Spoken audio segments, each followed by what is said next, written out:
Hey guys, this is John Scarborough. Found a little spot on our land out here where I thought it'd be a good spot for an example of a little point I like to make. This is a little creek. This is not the main creek. We have one creek that goes right through our property, right through the middle, and it stays wet most of the year, sometimes all year. We're in August right now. This one normally would be dried up by now, but we've had a lot of rain this summer, more than I'm used to seeing. But anyway, what I wanted to talk about a little bit here is you can tell this is a spot that gets a decent amount of water, not a lot, but a decent amount, and it comes in spurts. So it's like it goes through and then it kind of dries up and then goes through and dries up. In the wintertime, it's kind of flowing continually. But this is a spot where it's a treed area back in here, and you can tell on this side, you know, that is the south, that way. So you can tell that the growth, the vegetation has filled in right there, trying to get to the sunlight, but it's blocked this. So hardly any sunlight. You can tell a little bit, there's a little bit of grass along there that protects those banks. But for the most part, it's dried up. And a lot of people know, if you watch my channel a lot, now the people that don't watch my channel all the time might not know this, but anyone who knows me knows that I'm a big fan of agroforestry. So that's where you have trees and agriculture together. For me, it's trees and animals. But then, and I actually really became a fan of this long before I ever knew it was a thing. I actually kind of, you know, I think it was when I was about 12 was when I started really getting interested in that. And to me, it just didn't make sense that we weren't stacking our enterprises like that. And it, you know, from a cattle standpoint, trees actually help shade.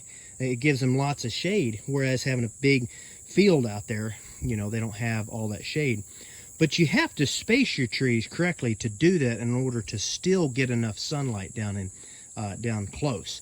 But along your creeks and areas like that, you actually want trees and stuff a little bit closer. You want them, you want it a little bit tighter in there, because that really helps to hold your creeks together. But as you can see here, when there's no sunlight, when it's blocked completely off, all the vegetation is filled in completely, and there's nothing that manages that. There's no human activity or big cattle that comes in and out through there, or you don't mob graze your cattle or do anything that is intensive enough to manage these areas, or you don't have goats or sheep. Goats or sheep would put a big hurting on that. So you need something, a mechanical means or something to manage these places to keep so that the sunlight can get in. And the reason I kind of wanted to show this example is I hear a lot of people talk about how we need to completely get rid of animal products at all. We don't need to eat any meat. We need to be 100% vegetarian. And I'll be honest, I actually have tried it in the past myself, just to see how my gut reacts to it and see how I could do. And I was trying to get a little bit healthier. This was years and years ago. And it did help me to lose some weight and help me to, it kind of helped me for a short term, but in the long term, as I continued to go with it, I became very protein deficient with it, and it just wasn't going to work for me. In fact, I actually find now that I thrive, I do much better eating more animal products and then some veggies. And when I say some veggies, that's still more veggies than most people. But the point is I'm kind of going off on a tangent here. The point is a lot of people talk about how we need to get rid of the animals completely. We don't need to farm animals at all or anything like that. And they talk about different systems, and a lot of people talk about big forestry systems and having more trees. And I agree that we do need more trees. But all of these systems, they work with animals. They were made to work with animals. And so without any animals at all, you would end up with places a lot tighter than this, and all of your under places where the water's going to go down. It's traveling to the ocean no matter what. It's heading to the ocean, and it's going to get there somehow or some way. No matter what, it's going to get there. You can't stop it. You don't want to stop it. What you want to do is slow it down and absorb it and soak a lot of it in. But what this does, when you have no sun or very little sunlight, eventually that would turn to no sunlight. But what this would do eventually is turn to absolutely no vegetation here. And it would start to wash your banks out to the point where, look at those tree roots right there. It would wash them out to the point where even the trees would cave in. And that's a natural cycle, to cave those in so that new sunlight can get in there. But what would happen is all of that would bring back, and it would continue to get wider and wider. When you have a mechanical means, or ideally an animal that, because I mean, a mechanical means is still fuel, it's still carbon that's being burnt, it's still, you know, and we need mechanical means. I'm not trying to knock mechanical means in any way, but if you can have an animal do it, not only is it cleaner, but it's also cheaper for the farmer. So it's just better all the way around.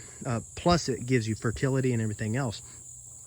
But so what that does, you need some sort of a means to knock that back, that vegetation back, so that you can continue to get sunlight in there. Big heavy animals like cows can help put heavy impact on there, especially if they're grazed in a form that they used to be grazed back when we had a lot of predators. So the predators used to put pressure. They would put a little bit of fear in those big herd animals, and so those herd animals would actually get together in a mob, in a herd, and they would actually, when they came to these areas, they would end up pushing and knocking all that back. So if we graze in manners like that, we don't have to graze them super tight all the time, but when we do, if we will do that sometimes, then we can knock that back and mimic nature, and we can do all of that without any mechanical means. Every now and then, mechanical means is still really nice for a really quick reset, and I think it can be very important to help fold things in a way that is actually profitable to the farmer. If it's not profitable to the farmer, don't, just make sure you understand this. If it's not profitable to the farmer can't continue to do it. If the farmer can't continue to do it, there's no one to manage these systems. If there's no one to manage these systems, then you're going to end up with this right here. Because the only other way to do it is to bring all the predators back and to let all the animals roam free and run around, and then you got lots of animals running around on the highways and things like that. It doesn't work with a world with as many billions of people as we have. So you need farmers that manage these systems. The only thing we need to do as farmers is to kind of change and tweak the way we manage, just in a way that could help massage the land in good ways. And what I wanted to show here, I'm going to back up just a little bit where the sunlight is getting in. This is where sunlight is getting in, and you can tell that it is washing out some. It needs, in fact, this is all recent. Before I owned this land, it was my father-in-law's land, and this is all this year. This happened overnight, okay? But I still want you to look at just how much better that's held together than over here, okay? You look over here, not only is it just as deep, this might actually look more gradual, and it is. It might look more gradual because it is, but this is no deeper. This is actual less mass than this right here. This is just as deep, and it's wide. It's very, very wide, okay? And that's just because there's no sunlight getting in there, and there's no vegetation. It has begun to widen out, so with a little bit of sunlight, this would heal up nicely, and this would do very well, okay? With that being said, places like this do happen sometimes, and that, again, is where some mechanical means can help. What we really need is a nice mix of some trees along here, all across through here, with sunlight being able to get down in, because the perfect system is really when you have trees with a big, large root, and then small root and small grasses and vegetation. So you want your small grasses and vegetation like this really helping to hold the top soils and stuff like that in. And then you want your big roots. So the big roots hold the foundation in, and the small roots form like a little net that holds everything else in together. You need a good form of that, of the both. So just remember that what you need, the ultimate is the trees and the grasses together. The only way to truly have that is to have animals. Well, you could have animals and trees, or you could do what a lot of people do, and you could have farms and trees. Problem with a lot of the farms and stuff is you're still having to break up your soil. You're still having to plow your soil. It's better if you're doing it with the trees. But to me, the ultimate solution is where you have trees that produce food. So food growing trees, like nut trees and apple trees and cherry trees and mayhaw trees and all these trees. And then spaced far enough apart to where sunlight still gets in there. And then you graze animals underneath there. Those animals not only can graze the grasses, and then you need to have a mix of animals. It's not just about having one animal. It's a nice variety of animals. You want to have your herd animal, like a cow, and you want to have your animals that eats things like weeds. So you want to have goats and sheep, and then you want to have pigs in there, and then you want to have smaller animals like poultry and things like that in there. And that helps with the fertility. It helps with parasites. It helps clean things by having multiple different species in there. But doing that alongside with the trees and the sunlight, letting the sunlight get to everything down in there, then you're getting maximum carbon, because you're getting carbon from your grasses and from your trees, and you're growing a large amount of food because you're able to grow food up top. It's like you're layering the way you can grow your food. And then on top of that, you could plow. I mean, not necessarily plow. I'm not a big fan of till, but in some places it needs to be.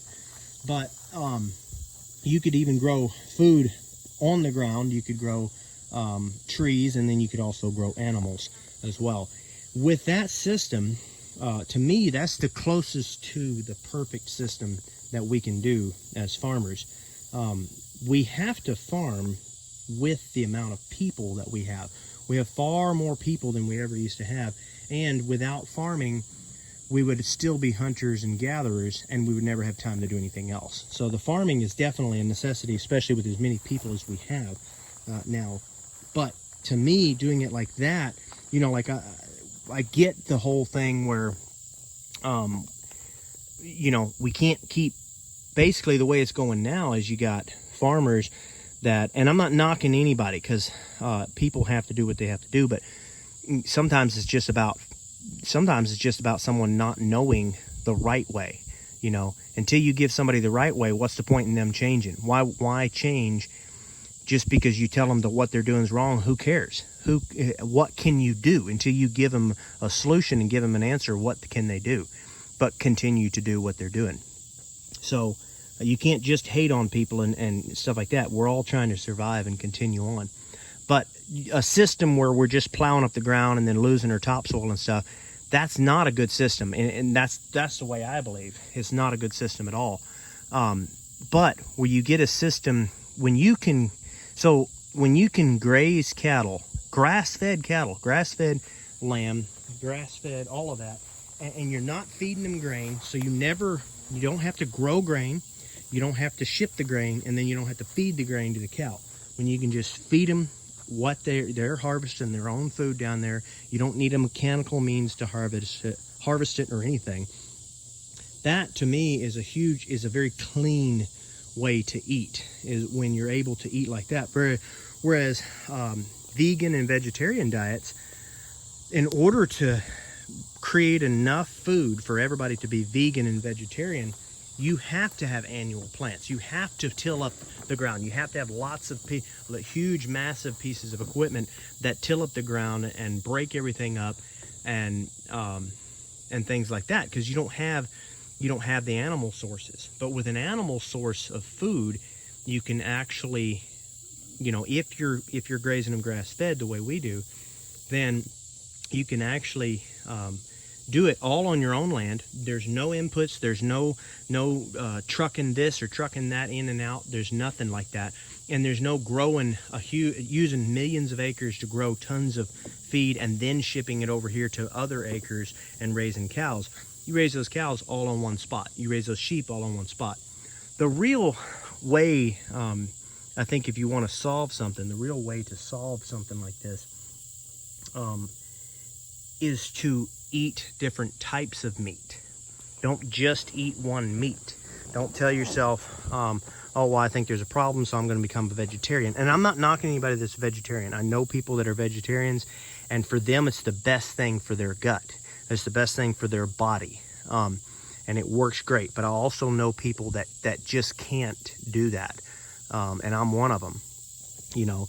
So if you know that you need to eat meat and being a vegetarian is just not working for you, then I think the best possible thing that you can do is understand what you can do to fix the problem that you're hoping to fix, you know, because for a lot of people, they're vegetarian or they're vegan because they understand that there's a problem with the way we're raising meat, and then just having a huge abundance of meat. A lot of people eat too much meat, you know.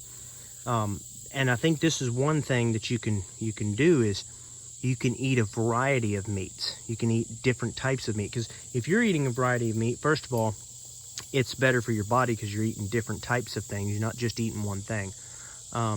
But secondly, like if you buy it from a farmer that is raising cows, sheep, goats, pigs, and multiple different types of poultry, maybe rabbits and things like that. All of those things, those are all different things that are really good for the soil. But if that farmer only raises cows, you know, if that's all he's raising is just cattle, just cows, even with mob grazing, it's difficult to create a perfect system for the soil, because there's still the parasites of those cows. It's still a monoculture with those cows. The cows still have, the pastures are still going to be growing weeds that there's nothing there to eat those weeds. So he's either going to spray his pastures or he's going to deal with those weeds. But it's still not a perfect system. It's still not a great system. And I'm not saying that there's any such thing as a perfect system. Okay, we live in an imperfect world, so that's just kind of what it is. But if we're talking about a better system, I think the better system would be, like I said, buying different types of meats. Now, continuing to eat vegetables and things like that. Ultimately, I'm not going to tell you how to eat. I'm just talking about as a suggestion, what could help somebody. And mostly what I'm talking about is from my own experience, things that have helped me in the past. Is by changing the amounts, the types of foods you eat. So it could help with your health, but the main thing is if you are eating, if you're abstaining, or if you're keeping yourself from eating meat because you're trying to do things better for the world, for the planet.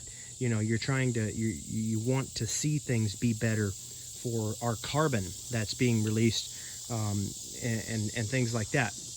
You know, if you want to do those things, really the best way to eat meat to eat a sustainable way. In my mind, this is just my own thoughts, you know, the best way to eat a sustainable way is by eating a diverse amount of animals, you know, types of animals, different types of meat, you know, and making sure that you're eating grass-fed, grass-finished, pasture-raised animals. Now, do be very cautious when you're buying stuff, not to just be buying trendy foods or trendy labels. There are a lot of people out there that will just put trendy labels on there just to sell it. Pasture-raised or this or that. And there's even like a big thing with pastured pork, okay? I'm not a big fan of pastured pork. Even though the trendy word isn't always what it means, I'm not a big fan of actually raising pigs only in pasture, because pigs don't sweat. I don't think any of them have sweat glands. But the main thing is they don't have good cooling systems when they're forced to stay out in the sun. So in my mind, the best place to raise a pig is out in here.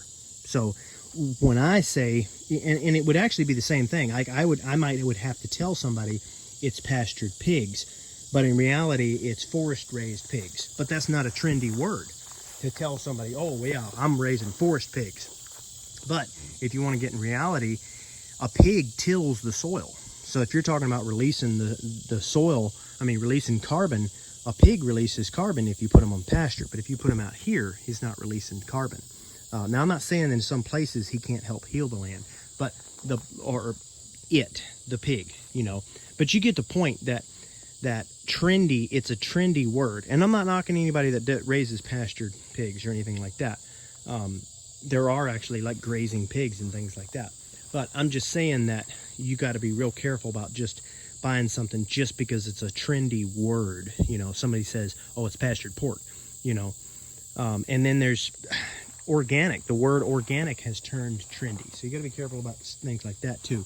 The best possible way, if you're really trying to eat healthier and make a difference, is to get to know a farmer for yourself and get to know what they raise and buy from the farmer that you know. So and then ideally, you kind of get to know some of the way some of these things are raised. Like understand that pigs, we feed pigs, actual feed sometimes. But then cattle, we don't have to feed them feed. They're herbivores, and then sheep, we don't have to feed them feed.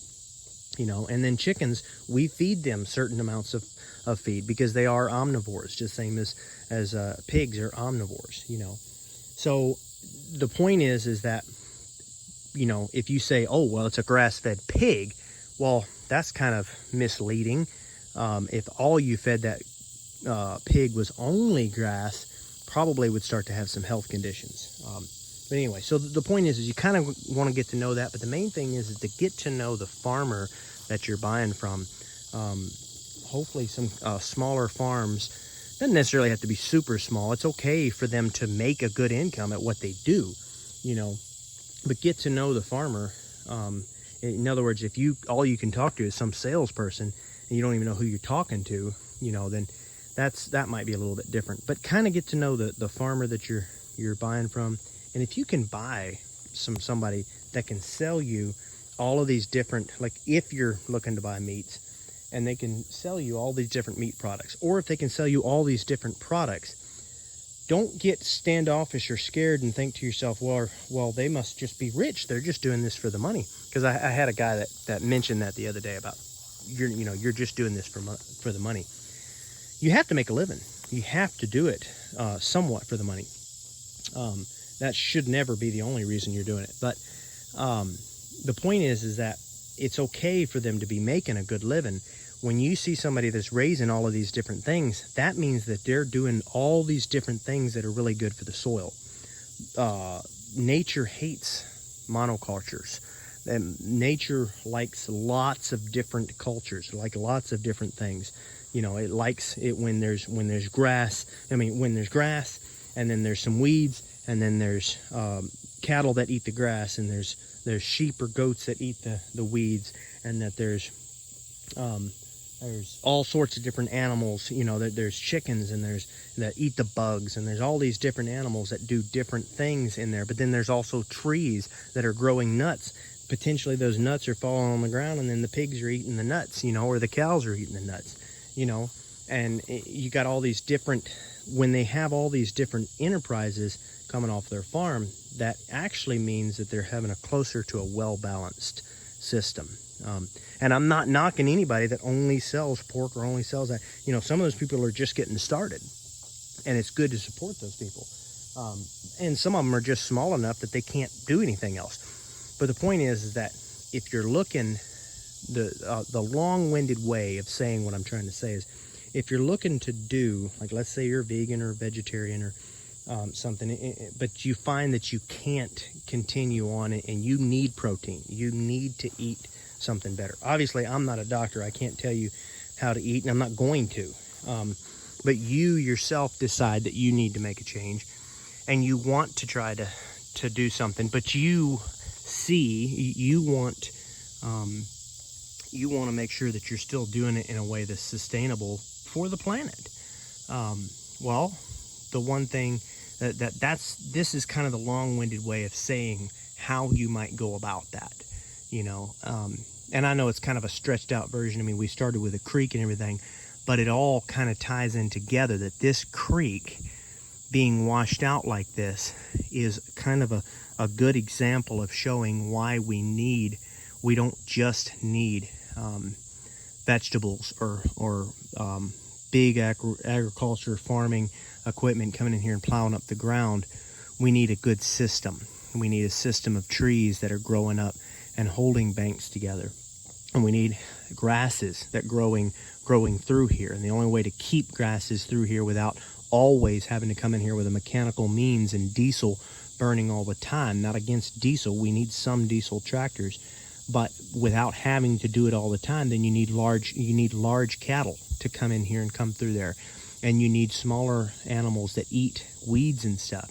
So a good system is a healthy diet of meats and nuts and seeds and vegetables and things like that.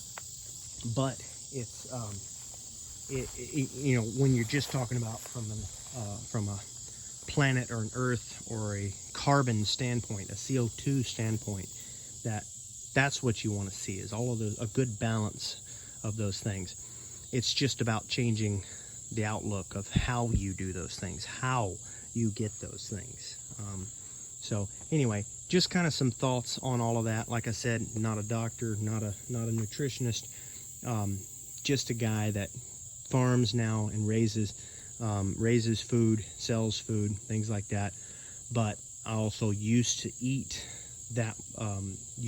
like that, tried it, and it just didn't work for me, and I had to go into something else. I had to eat meats and things like that.